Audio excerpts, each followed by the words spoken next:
تشې متیازې دې وکړي. ښه رنګ یې څنګه و؟ زیړې وې، لږې وې، سرې وې. د پیشنمي نه پس چې دې کړي وي هغه څنګه وې؟ سپینې وې که نه، ډېرې وې. او اوس د مازدیګره چې دې وکړي نو دا زیړې وې. دا ولې؟ دا دننه دا نظام چا کابو کړی دی؟ یو هارمون در کې پروت دی دننه چې هغې ته ویلی شي ADH انټي ډایورټیک هارمون. دا هارمون په ټولو ځناورو کې پروت دی. د انسان والا چې کوم هارمون دی هغې ته په میډیکل زبان کې آرجینین ویزوپریسین ویلی شي یا ورته په ساده زبان کې ADH ویلی شي. دا هارمون پروت په کوم ځای کې دی؟ جوړیږي په کوم ځای کې؟ دا ستا دلته په دماغو کې جوړیږي او په دماغو کې دننه غټ پټ پرنسپل صاحب ناست دی چې تاسو ته ما ویلی دی هایپوتلمس کې جوړیږي. ښه هایپوتلمس کې دا انټي ډایورټیک هارمون جوړ شي. د ګوره انټي ډایورټیک ډایورسس څه ته ویلی شي؟ د اوبو بایللو ته ویلی شي ډایورسس، واټر لاس. نو اوس انټي څه ته ویلی شي؟ انټي مطلب مخالفت، خلاف، مخالفت کول. نو د اوبو د بایللو مخالفت کوي، مخنیوی کوي دا هارمون.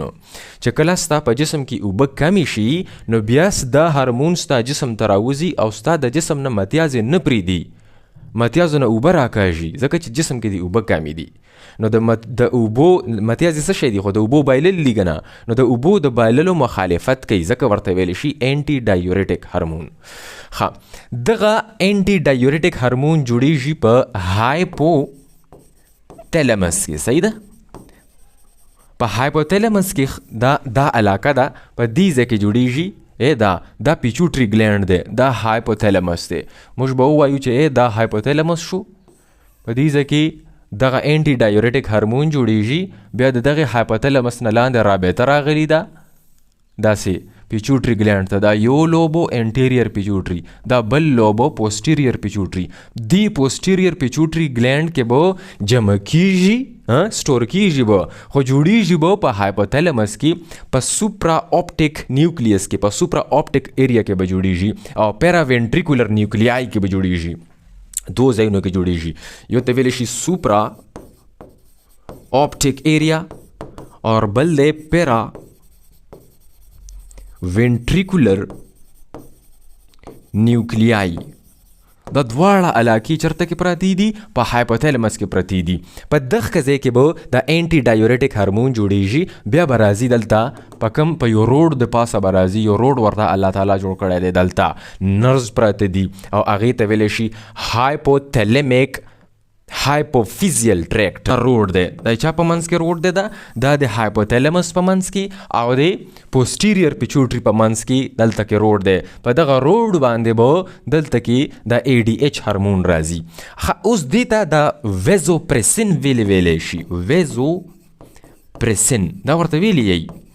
ویزو مطلب دی ویزل، د وینې رګ، او پریسین مطلب دی تنګول، پریس کول. چې ډېر سپیسیفیک کې نو بیا ورته ویلی شي آرجینین ویزوپریسین. میډیکل زبان کې ورته ویلی شي AVP. دا ورته اکثر آرجینین ورته ولې وایي؟ آرجینین یو اماینو اسید دی. آرجینین ورته ځکه وایي چې موږ د دې یعنی په دې ADH کې څو اماینو اسیډس پراته دي؟ په دې کې پراته دي 9 اماینو اسید. دا والا 1، دا والا 2، 3، 4، 5، 6، 8، 9. دا 9 اماینو اسیډز دي. دا یو ADH هارمون دی. په دې کې دا 8م نمبر چې کوم اماینو اسید دی دا آرجینین دی. په چا کې؟ په انسان کې. په انسان کې 8م نمبر اماینو اسید چې کوم دی دا آرجینین دی. اوس راځو خنزیر ته، سور ته. 1، 2، 3، 4، 5، 6، 7، 8، 9. دا د سور ADH هارمون دی، د سور والا. په دې سور ADH هارمون کې چې کوم 8م نمبر اماینو اسید دی نو دا آرجینین نه دی، دا لایسین دی. نو د سور د ADH نه د بیلیدو دپاره ساینټسټ ورته دته ارجینین امینو اسید نوم ورکړی دی چې موږ ووایو چې ارجینین ADH نو مطلب دا دی چې د انسان والا ADH خبره کیږي او که موږ ووایو چې د لایسین ADH نو دا د سور د ADH خبره کیږي صرف د بیلتون دپاره ورته د ارجینین نوم ورکړی دی در ورسېده دغه خبره د ADH هارمون چې کوم دی دا به ګوره جوړیږي په برین کې یعنی په هایپوتالامس کې سټور کیږي به په پیچوټري ګلینډ کې دننه په برین کې دننه ګلینډ پروت دی هغې کې به سټور کیږي بیا به راوځي او ځي به چېرته کې ځي به ځي کډنیز ته به ځي او د کډنیز سره سره به بلډ ویزلز ته هم ځي دې ځای ته به ځي دا هایپوتالامس دی دا پوسټیریر پیچوټري لوب دی دا انټیریر پیچوټري لوب دی زموږ کار د دې سره دی ځکه چې ADH هارمون به دې ته راځي خو دلته په دې هایپوتالامس کې د دې د جوړېدو طریقه کار دا وي چې دا جوړیږي پهله په کم فارم کې جوړیږي دا پهله په پرو هارمون شکل کې جوړ شي پرو هارمون بیا دا راشي دا لږ غوندې په دې کې کټینګ وشي کلیوینګ وشي لږ غوندې کټ راکټ شي کینچي ورسره ده بیا څه شی جوړ شي د دې نه پرو هارمون جوړ شي د پرو نه اوس څه شی جوړ شو پرو هارمون بیا دا مزید لاندې څه شی شي موډیفای شي موډیفیکیشن پکې وشي او اخیری کې میچور شي او څه شی ته نه جوړ شي ADH ته نه جوړ شي دغه ADH اوس روان شو ټک ټک ټک ټک ټک ټک ټک ټک په دې ځای کې ADH روان پروت دی که نه د دغه ځای نه روان شو دلته کې رالو او دلته کې تیلیو کې ورواچولو پیچوټري پوسټیریر پیچوټري په تیلیو کې واچولو دلته کې دا چې کله د په دې روډ باندې راتللو نو د دې ADH سره یو بل پروټین هم اټیچ شوی ګاډی ورسره اټیچ شوی دغه ګاډي دلته کې راورسولو د دغې ګاډي نوم دی نیوروفیسین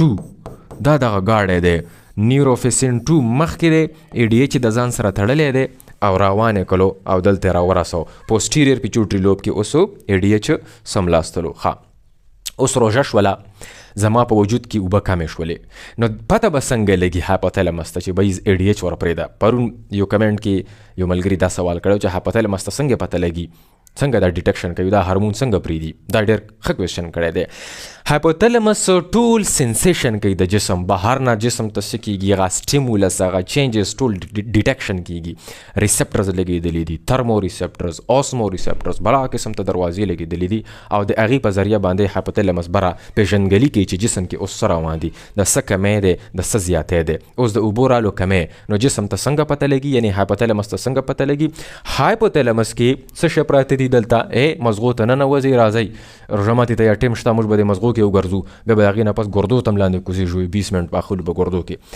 هایپوتالامس کې دننه دا وګورئ دا هایپوتالامس دی دا دواړه ورسره لاندې پیچوټري لوبز دي په دې هایپوتالامس کې دننه پراته دي څه شی اوسمو ریسپټرز اوسمو څه ته ویلی شي اوسمو مطلب دی اوبه او ریسپټر مطلب دی دروازې د اوبو والا دروازې دي د اوبو د لیول پیژندګلۍ دپاره دروازې پرتې دي اوس روژه ده ستا په وجود کې اوبه کمې دي نو دغه د هایپوتالامس سره چې خوا کې کومه وینه ګرځي راګرځي نو د هغې کې چې څومره مالګه پراته ده مالګه هغې لیول وپېژندل شي دې ته ویلی شي اوسمولیلیټي لیول وپېژندل شي چې کله اوسمولیلیټي سیوه شوي وي اوسمولیلیټي نو د دې نه پته ولګي هایپوتالامس ته چې په وجود کې اوبه کمې شوي دي دا اوسموریسپټرز دا اوسمولیلیټي پیژني نو دغې اوسموریسپټرز د وجې د هایپوتالامس دغه سیلونه راغونډ شي چې کله دا راغونډ شي نو لاندې ډایرکټ سیګنل راشي پیچوټري لوب ته چې وباسه ADH اوبه کمې دي په وینه کې نو په دې ذریعه باندې دلته کې هایپوتالامس دا فیصله کوي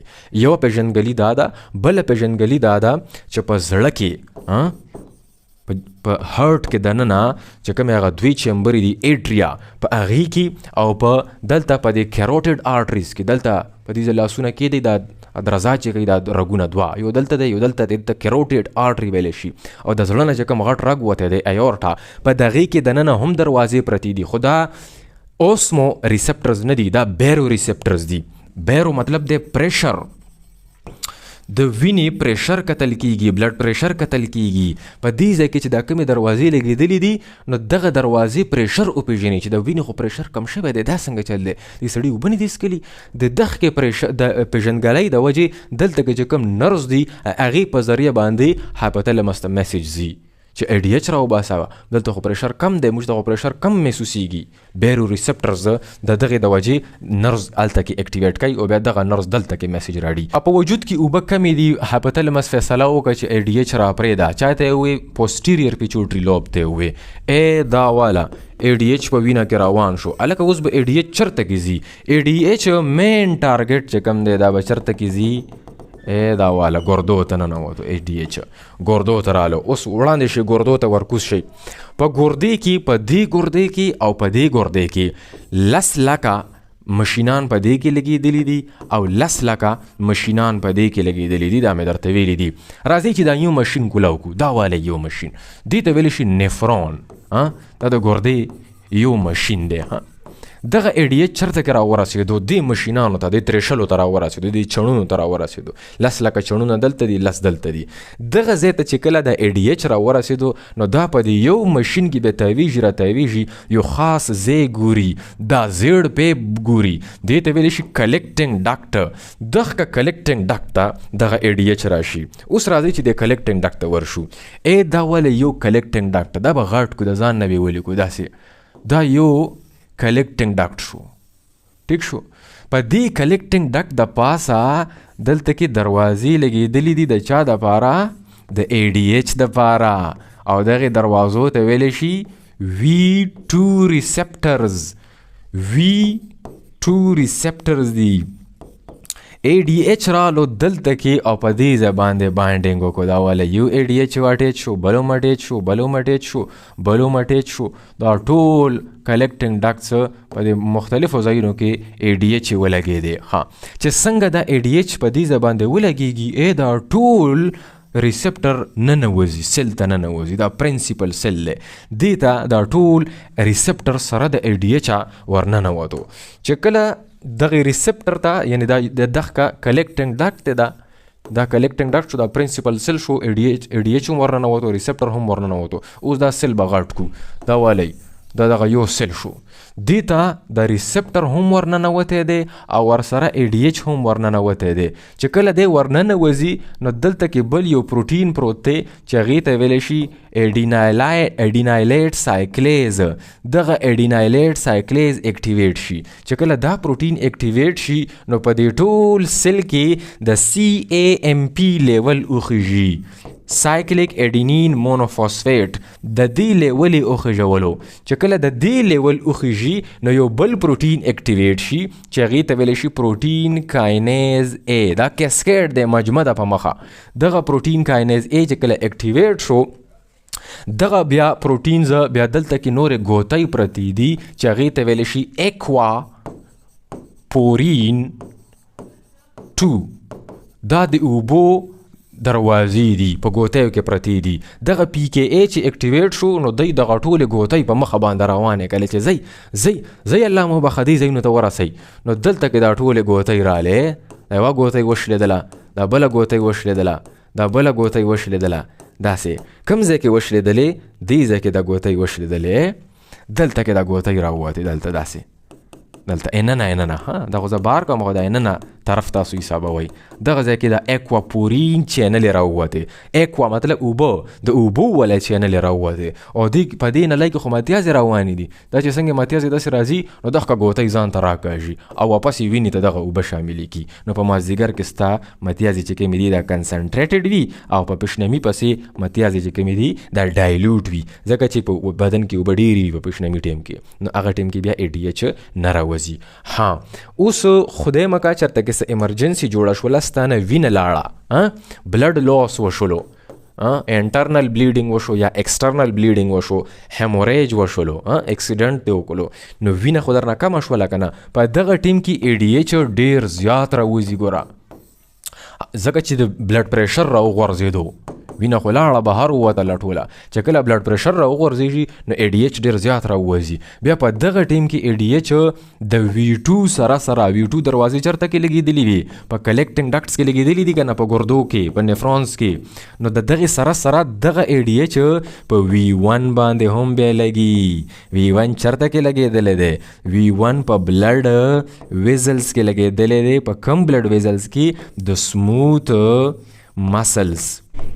چې کله سموث مسلز ته دغه ای ډي ایچ ورننوځي او دغه بلډ ویزلز د پاسه ولګي، وینې رګونو د پاسه ولګي، نو دا ټول بلډ ویزل ګوره په دغه سموث مسل کې دغه وینې رګ پهله دومره و، خو چې کله ای ډي ایچ په باندې ولګېدو، دا والا ای ډي ایچ ولګېده په دې د پاسه، ځکه چې کس اکسیډنټ وکړو وینه ته نه لاړه، نو دا د وینې دا رګ نه دی، دا داسې شي بیا دا اوس دومره شو. نو دې ته ویلی شي کنسټرکشن یا پریسنګ، ځکه ورته ویلی شي ویزوپریسن. نو دوی ځکه دا ولې داسې کو چې ستا بلډ پریشر راونه غورځېږي، بلډ پریشر د برقرار شي. که بلډ پریشر د راوغورځېدو بیا د مزغو ته وینه نه خیږي، بیا د زړه هم وینه نشي پمپ کولی، نو کارډیک اریسټ هم درته کېدلی شي، او سټروک هم درته کېدلی شي، پیرالیسس درته کېدلی شي، مزغه دې مري. چې مزغه دې مړه شو بس ته هم ورسره مړ شولې. نو هغې د وجې دا رګ یې تنګ کړو چې دا وینه په تیزۍ سره لاړه شي راشي، چې بلډ پریشر د کابو شي. نو هغې د وجې دا په دې ځای باندې راځي. دا د ای ډي ایچ دا ټوله کارنامه ده. دا پروسس وپېژنئ. Stay tuned to Sun Ibrahim Official. Thank you.